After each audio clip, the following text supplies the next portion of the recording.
Hello everyone, welcome to Byju's government exam prep.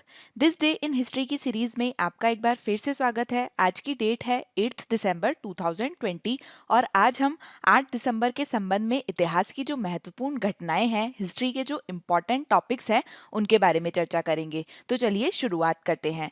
This day in history की series में आज हम चर्चा करेंगे हिस्ट्री ऑफ 8 दिसंबर अर्थात 8 दिसंबर के इतिहास की। और इसमें हमारा पहला पॉइंट है 1875 का। Tej Bahadur Sapru, one of the great liberal leader of the country, was born in Aligarh. तो 1875 में आज के दिन 8 दिसंबर को देश के महान उदारवादी नेताओं में से एक तेज बहादुर सप्रू का जन्म हुआ था। इनका जन्म कहाँ हुआ था? अलीगढ़ में। तो ये हैं तेज बहादुर सप्रू और इनका जन्म हुआ था 8 दिसंबर 1875 में अलीगढ़ में और इनकी मृत्यु हुई थी 20 जनवरी 1949 को। ये आपको ध्यान रखना है। ये हमारे देश के एक फ्रीडम फाइटर थे, स्वतंत्रता सेनानी थे और साथ ही ये लॉयर थे। तो तेज बहादुर सप्रू के बारे में अगर हम यहाँ पर बात करें तो सर तेज बहादुर सप्रू जो हैं वो भारतीय स्वतंत्रता सेनानी थे, साथ ही वो एक वकील थे और राजनेता थे। उनका जन्म अभी हमने देखा कि 8 दिसंबर 1875 को हुआ था और इनका जन्म हुआ था अलीगढ़ में, जो कि उस समय स्वतंत्रता से पहले जो संयुक्त प्रांत था उसमें था। और उन्होंने कानून की डिग्री हासिल की थी, उन्होंने लॉ की डिग्री हासिल की थी और इलाहाबाद उच्च न्यायालय, इलाहाबाद हाई कोर्ट में उन्होंने वकील के रूप में, एडवोकेट के रूप में कार्य किया था। तेज बहादुर सप्रू जो हैं वो ब्रिटिश हुकूमत के खिलाफ थे। लेकिन यहाँ पर आपको ध्यान देना है कि तेज बहादुर सप्रू जो है वो ब्रिटिश हुकूमत के खिलाफ थे, जो ब्रिटिश राज था उसके खिलाफ थे। लेकिन अंग्रेजों की जो न्याय प्रियता थी, अंग्रेजों का जो जस्टिस सिस्टम था, ये उसमें विश्वास रखते थे। अतः वह उनके साथ बातचीत के जरिए अधिकार मांगने के पक्ष में थे। ये अंग्रेजों के साथ में बातचीत करके अपने राइट्स लेने के पक्ष में थे। उन्होंने अंग्रेज सरकार से स्वशासन की मांग की थी। He demanded self governance from British government. और वहीं पे दूसरी ओर उनके द्वारा जो स्वतंत्रता की मांग थी उसका पुरजोर समर्थन नहीं किया गया था। अर्थात उनके द्वारा जो इंडिपेंडेंस की डिमांड थी उसका पूरा समर्थन नहीं किया गया था। सप्रू जो है वो वर्ष 1907 में कांग्रेस का जो नरम दल था उससे प्रभावित थे और इसके साथ ही द लीडर नाम का एक समाचार पत्र था, उससे वो जुड़े हुए थे। वर्ष 1913 से उन्होंने राजनीतिक करियर की शुरुआत की थी और वह संयुक्त प्रांत से विधान परिषद के सदस्य चुने गए थे। इसके साथ ही वो वर्ष 1920 से 1923 तक वॉयसरॉय की जो परिषद थी उसमें कानूनी सदस्य नियुक्त हुए थे। इसके अलावा एनी बेसेंट की जो होम रूल लीग का आंदोलन था उसमें भी इन्होंने भाग लिया था और उन्हें लॉर्ड रीडिंग की जो कार्यकारी समिति थी उसमें भी लॉ मेंबर नियुक्त किया गया था। इसके साथ ही उन्होंने ब्रिटिश सेक्रेटरी ऑफ स्टेट का भारतीय मामलों में दखल देने का विरोध किया था और ये तर्क दिया था कि ये जो दखल है ये सारे सुधारों को नष्ट कर देगा। इसके अलावा तेज बहादुर सप्रू ने जो गांधी इरविन पैक्ट हुआ था, गांधी इरविन समझौता हुआ था, उसमें भी महत्वपूर्ण भूमिका निभाई थी। वह गांधी के नेतृत्व की आलोचना करते थे लेकिन फिर भी उन्होंने गांधी इरविन पैक्ट जो था उसे करने में महत्वपूर्ण भूमिका निभाई थी। और इसके साथ ही वर्ष 1942 में भारत छोड़ो आंदोलन के दौरान जब गांधी जी रहित कांग्रेस हो गई थी तो उसके सभी प्रमुख नेताओं को गिरफ्तार कर लिया गया था। तो उन्होंने गांधी जी को रिहा करवाने के लिए ब्रिटिश सरकार से लड़ाई की थी। इसके साथ ही हिंदू मुस्लिम मुद्दों पर जब गांधी जी की जिन्ना के साथ वार्ता होनी थी तो उन्होंने गांधी जी को पत्र लिखा था। इसके अलावा जो आजाद हिंद फौज थी जिसके बारे में हमने डीएनए में भी चर्चा करी थी, उसके सेनानियों का मुकदमा लड़ने में भी तेज बहादुर सप्रू ने महत्वपूर्ण भूमिका निभाई थी। तो ये इनसे रिलेटेड कुछ महत्वपूर्ण पॉइंट है जो आपको याद रखने हैं। अब हम चलते हैं हिस्ट्री ऑफ 8 दिसंबर के नेक्स्ट पॉइंट की तरफ, जो कि है उदय शंकर से रिलेटेड। तो 1900 में, वर्ष 1900 में प्रख्यात नर्तक उदय शंकर का जन्म हुआ था।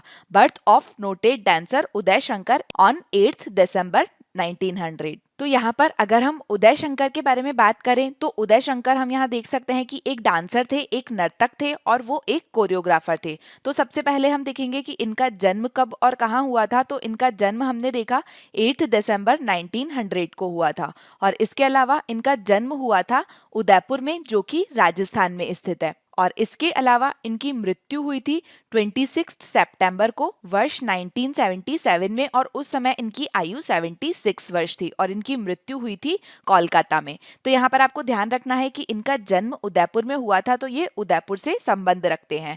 इसके अलावा अगर हम उदय शंकर के बारे में बात करें तो ये प्रसिद्ध कथक और बैले नर्तक थे। उदय शंकर को भारत में आधुनिक नृत्य के जन्मदाता के रूप में माना जाता है, अर्थात भारत में मॉडर्न डांस के पायोनियर के रूप में इन्हें जाना जाता है।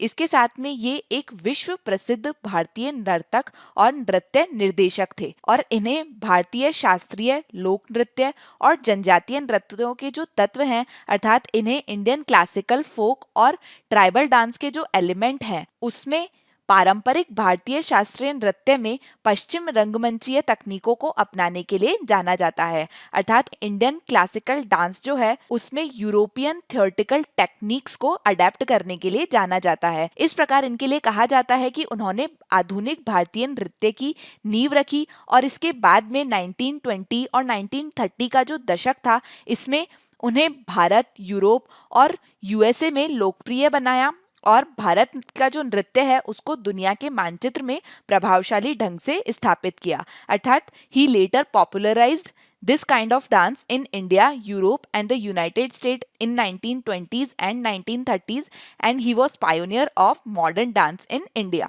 इसके साथ ही 1962 में उन्हें भारत की संगीत, नृत्य और नाटक की जो राष्ट्रीय अकेडमी है, संगीत नाटक अकेडमी अर्थात संगीत नाटक academy which is India's the national academy for music, dance and drama, उनके द्वारा हाईएस्ट अवार्ड दिया गया था और उनके द्वारा दिया जाने वाला हाईएस्ट अवार्ड है संगीत नाटक academy fellowship for life time achievement. और इसके अलावा 1971 में गवर्नमेंट ऑफ इंडिया के द्वारा इन्हें सेकंड हाईएस्ट सिविलियन अवार्ड दिया गया था जो कि है पद्म विभूषण। तो ये आपको इनके बारे में ध्यान रखना है। अब हम चलते हैं नेक्स्ट पॉइंट की तरफ। तो हिस्ट्री ऑफ 8 दिसंबर, 8 दिसंबर के इतिहास में अगला पॉइंट है 1967 से रिलेटेड। तो 1967 में आज के दिन कलवरी श्रेणी की पहली पनडुब्बी भारतीय नौसेना का हिस्सा बनी थी।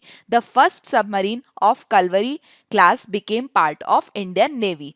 तो यहाँ पर आपको ध्यान रखना है which is the first submarine of India, Bharat की पहली पनडुब्बी कौन सी है, तो वो है आईएनएस कलवरी।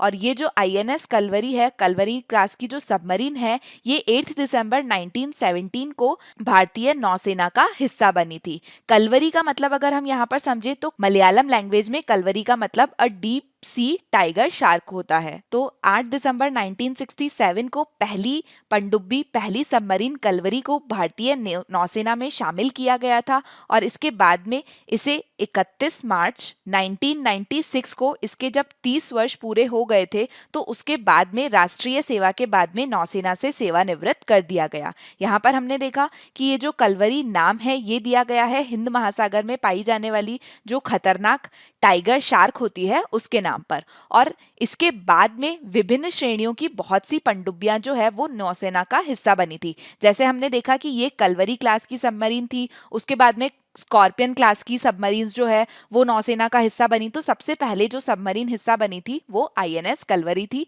जो कि कलवरी क्लास की सबमरीन थी। इसके बाद में फ्रांस के सहयोग से देश में ही एक स्कॉर्पियन श्रेणी की सबमरीन बनाई गई थी जो आधुनिकतम पनडुब्बी थी, आधुनिकतम सबमरीन थी, उसको 2017 में नौसेना में शामिल किया गया था। और ये जो नौसेना में शामिल की गई थी स्कॉर्पियन क्लास सबमरीन, इसका नाम भी आईएनएस कलवरी रखा गया था। और इसके बाद में ये जो कलवरी है, इस कलवरी को दुनिया की सबसे खतरनाक पनडुब्बियों में से एक माना जाता है और आधुनिकतम तकनीक से निर्मित ये जो सबमरीन है ये एक बेहतरीन मशीन है और समुद्र के नीचे एक खामोश प्रहरी की तरह रहती है और जरूरत पड़ने पर ये दुश्मन से नजर बचाकर सटीक निशाना लगाने और भारी तबाही मचाने में सक्षम है। अब हम चलते हैं नेक्स्ट पॉइंट की तरफ। तो हिस्ट्री ऑफ 8 दिसंबर, 8 दिसंबर के इतिहास में अगला पॉइंट है 1987 से रिलेटेड।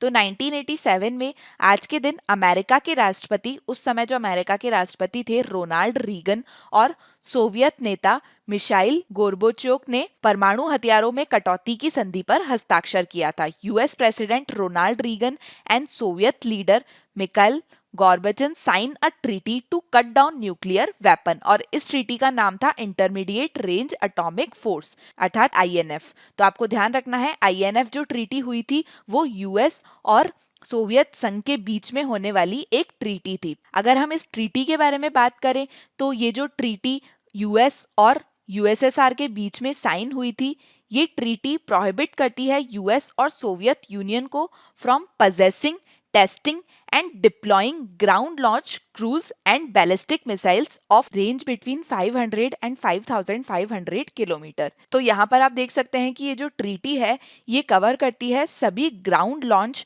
जो क्रूज मिसाइल्स हैं और बैलिस्टिक मिसाइल है, चाहे उसमें जो पेलोड है वो कन्वेंशनल पेलोड हो या फिर न्यूक्लियर पेलोड हो। इसके साथ ही ये जो ट्रीटी है इसमें जो एयर लॉन्च्ड और सी बेस्ड मिसाइल होती है सेम रेंज की उसे एग्जेम्प्ट किया है। तो यहाँ ये जो ट्रीटी है ये सिर्फ ग्राउंड से लॉन्च होने वाली मिसाइलों की टेस्टिंग, डिप्लॉयमेंट और पोजेसिंग को प्रोहिबिट करती है, लेकिन वहीं पे अगर कोई एयर लॉन्च्ड या फिर कोई सी बेस्ड लॉन्च मिसाइल है सेम रेंज की तो उसे प्रोहिबिट नहीं करती है, ये एग्जेम्प्टेड है। इसके साथ ही ये जो ट्रीटी है इसके आने के बाद में यूएस और रशिया जो है इन दोनों ने बहुत सारी मिसाइल्स को डिस्ट्रॉय किया था, और उसमें यूएस ने लगभग 846 मिसाइल डिस्ट्रॉय की थी और वहीं पे रशिया ने लगभग 1846 मिसाइल्स जो है वो अपनी डिस्ट्रॉय की थी। इसके अलावा आपको ये जानना महत्वपूर्ण है कि हाल ही में 2019 में यूएसए जो है उसके द्वारा ऑफिशियली विड्रॉल अनाउंस कर दिया गया है इस ट्रीटी से। अब हम चलते हैं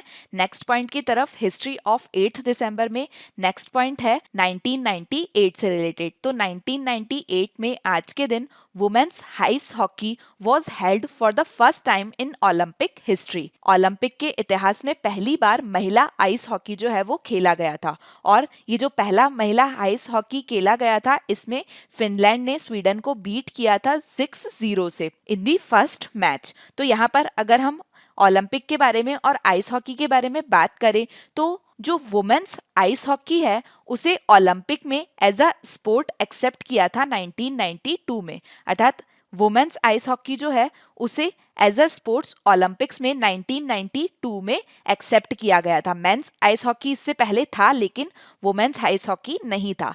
इसके बाद में जब इसका पहला ऑफिशियल डेब्यूट हुआ, जब पहला ये गेम खेला गया तो ये 1998 में खेला गया था। तो ये आपको यहाँ पर ध्यान रखना है। इसके बाद में अगर हम ओलंपिक्स के बारे में बात करें तो यहाँ पर आप देख सकते हैं कि जो ओलंपिक्स का साइन है उसमें ये 5 रिंग्स होती है। ये 5 जो इंटरलॉकिंग रिंग्स हैं इसमें आप देख सकते हैं कि ये अलग अलग कलर्स की है। इसमें ब्लू कलर है, येलो कलर है, ब्लैक है, ग्रीन है और रेड कलर है, और इसके अलावा ये बैकग्राउंड में वाइट फील्ड होती है। तो ये जो रिंग है इसे ओलंपिक रिंग बोला जाता है, और ये जो ओलंपिक रिंग है इसमें जो 5 सर्कल्स हैं ये दुनिया के जो 5 कॉन्टिनेंट हैं उसको रिप्रेजेंट करते हैं।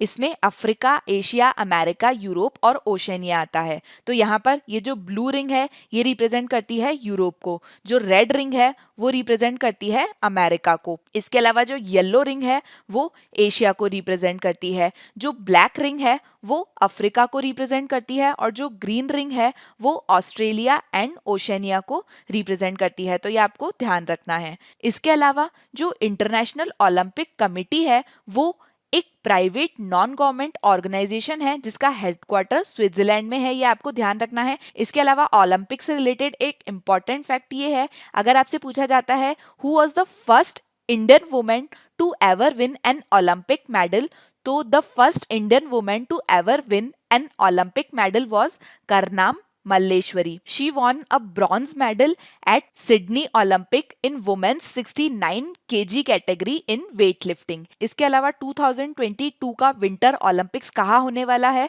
तो विंटर ओलंपिक्स जो सिटी होस्ट करेगी वो है बीजिंग। और इसके अलावा अगर आपसे पूछा जाता है कि ओलंपिक्स का मोटो क्या है, तो ओलंपिक का मोटो है स्विफ्टर, हायर एंड स्ट्रॉन्गर। अब हम चलते हैं नेक्स्ट पॉइंट की तरफ। हिस्ट्री ऑफ 8 दिसंबर में नेक्स्ट पॉइंट है 2010 से related. US aerospace company SpaceX sends its spacecraft into space. It became the first private company in the world to do so. The vehicle was successfully released into orbit and returned after completing its working period.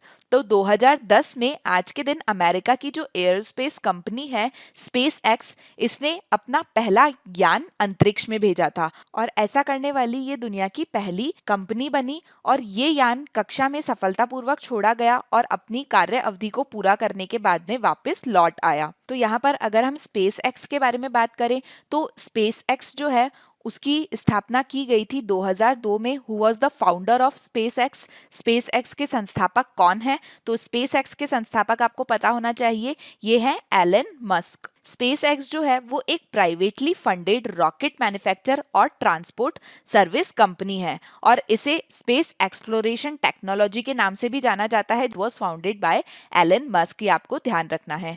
तो यहाँ पर हमारा आज का discussion खत्म होता है और अब हम चलते हैं प्रैक्टिस क्वेश्चंस की तरफ। ये जो क्वेश्चंस दिए जा रहे हैं इनका आंसर आपको कमेंट सेक्शन में देना है। तो चलिए शुरुआत करते हैं। इस क्विज का सबसे पहला क्वेश्चन है, intermediate range nuclear force treaty is a treaty between which two countries? Intermediate range nuclear force संधि जो है वो किन दो देशों के बीच की संधि है? इंडिया अमेरिका, अमेरिका रशिया, चीन अमेरिका या चीन और नॉर्थ कोरिया? अगला है, Indian classical dance has been popularized abroad by? भारतीय शास्त्रीय नृत्य को डैश द्वारा विदेशों में लोकप्रिय बनाया गया है। तो इसका आंसर आपको बताना है हेमा मालिनी, गोपी कृष्णा, उदय शंकर या यामिनी कृष्णमूर्ति। नेक्स्ट क्वेश्चन है, which is the first submarine of India? Bharat की पहली पनडुब्बी कौन सी है? INS Kalvari, INS Arihant, INS Vikrant या आईएनएस खंदेरी? अगला है, what do the 5 ring on Olympic symbol represent? Olympic प्रतीक पर जो 5 रिंग्स है वो क्या दर्शाती है? The 5 oceans, the 5 continents, the 5 planets और द 5 ग्रीक गॉड्स? इसके बाद में अगला क्वेश्चन है, who is the founder of SpaceX? SpaceX के संस्थापक कौन है? Mike Little, Elon Musk, Jeff Bezos या फ्रांस जेसॉफ पॉप? तो यहाँ पर हमारा आज का डिस्कशन खत्म होता है। I hope you like the session. Please like, share and subscribe to our channel. Stay happy, stay safe.